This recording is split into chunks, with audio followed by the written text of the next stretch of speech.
Hi guys, my name is Dakota Delbridge, and today I'll be talking about chapters 4 through 6 of The Infinite Game by Simon Sinek.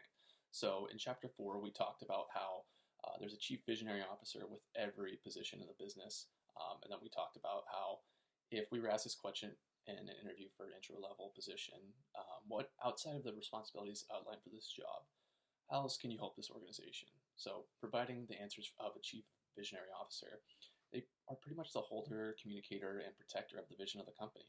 They ensure they understand the just cause and make sure that everybody at the corporate level of executives knows the plan for the business and how to proceed. You got your CFO, your COO, your CEO that are all trying to advance the business from a financial standpoint, but the CVO is going to make sure that just cause is still in place as you move forward with your business. So, for this question, outside the responsibilities of this job, how else can I help the organization? I take the example of being a luxury suite concierge with the San Francisco Giants. I mean, for this example, like we weren't concerned with the on-field product because we couldn't control that. Now the players could, the managers could, the team could, but we couldn't as a concierge on the suite level. All we were tasked with was providing the best fan experience for those individuals that came to the game. We had to provide them top-notch experience and and handle the details of being one of the best teams in the league by providing the first-class service for those individuals.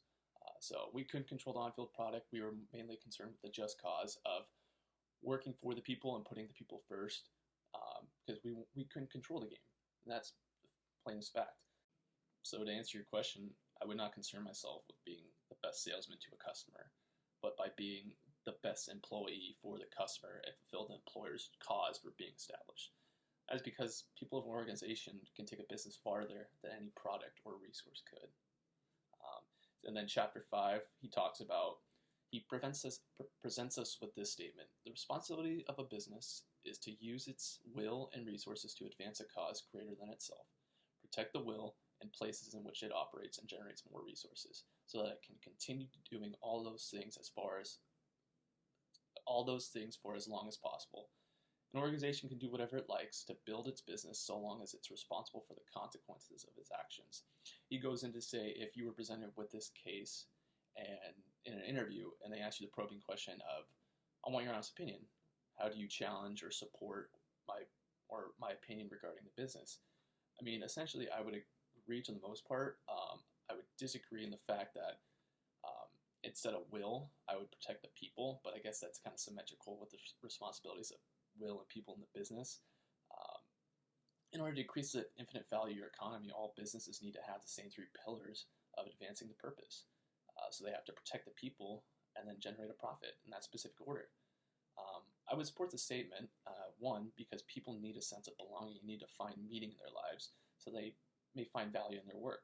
I mean, it's plain as fact. People who don't want to go to work because they don't see an interest in it or don't profit from it, I mean, what's the point of that?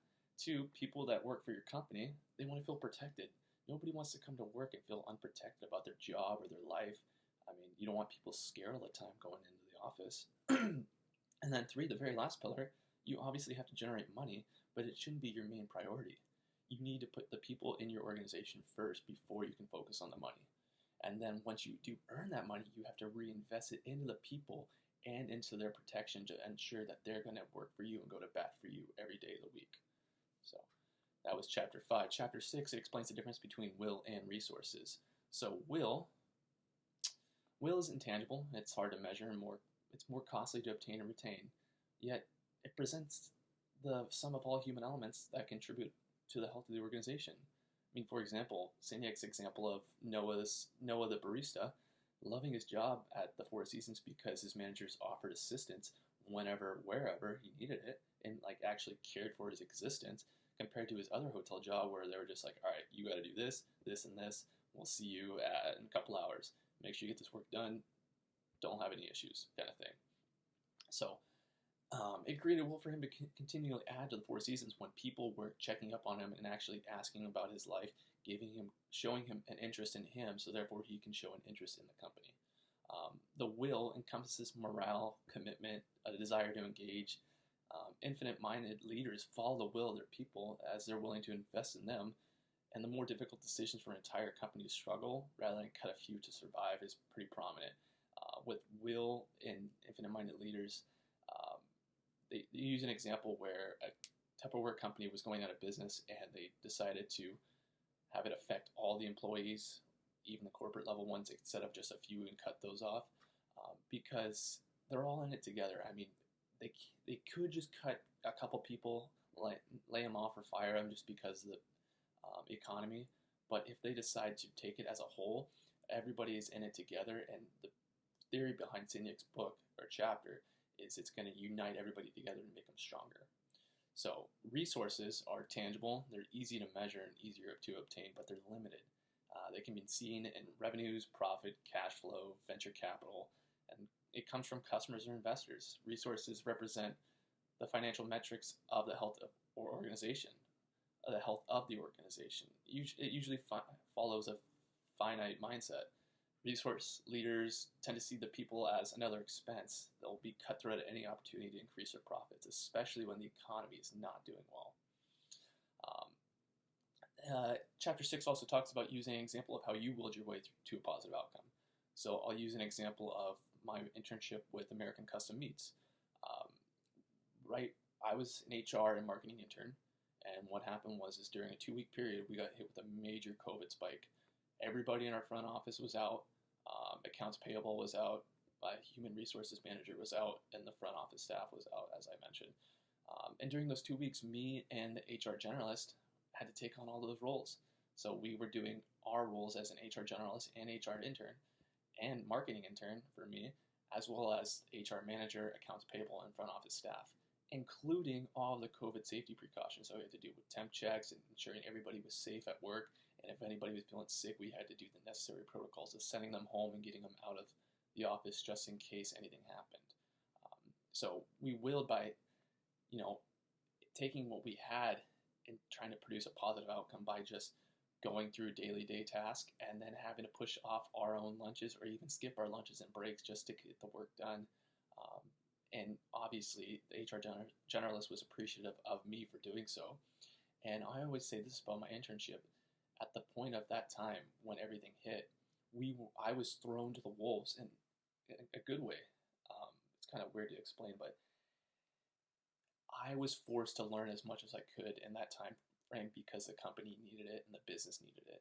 And the president and HR generalist saw that, as well as the HR manager who wasn't there but trying to work from home.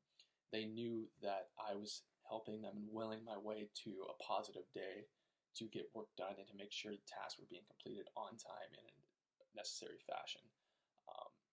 And in those 2 weeks, I learned the most I probably could during that internship, just because my back was against the wall and I needed to be there when the company needed me most.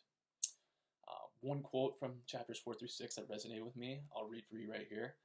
The difference between an organization where people are extrinsically rewarded to give their all and one where people are intrinsically motivated to do so is the difference between an organization filled with mercenaries versus ones with zealots. This struck me because I don't want to be a mercenary in my career field. I don't want to be loyal to a paycheck. I want to be a zealot that loves being a part of the organization with a just cause. I'm not looking to get rich by working, but get rich in value about what I do for others and what I do for the company or business. I don't care about the money. I just care about what I do. And if I get money along the way, that's fine by me. But you're seeing today more and more with our generations that they want to find value in organizations rather than the money. They're willing to take other opportunities and other outcomes over money just to have a better life in their terms. They want to do what they would love, not what they get paid to do, kind of thing. I mean, if I'm going to invest and sacrifice my will for the organization, I want them to invest in me and put forth me first before their resources. So that covers chapters 4 through 6 of The Infinite Game by Simon Sinek.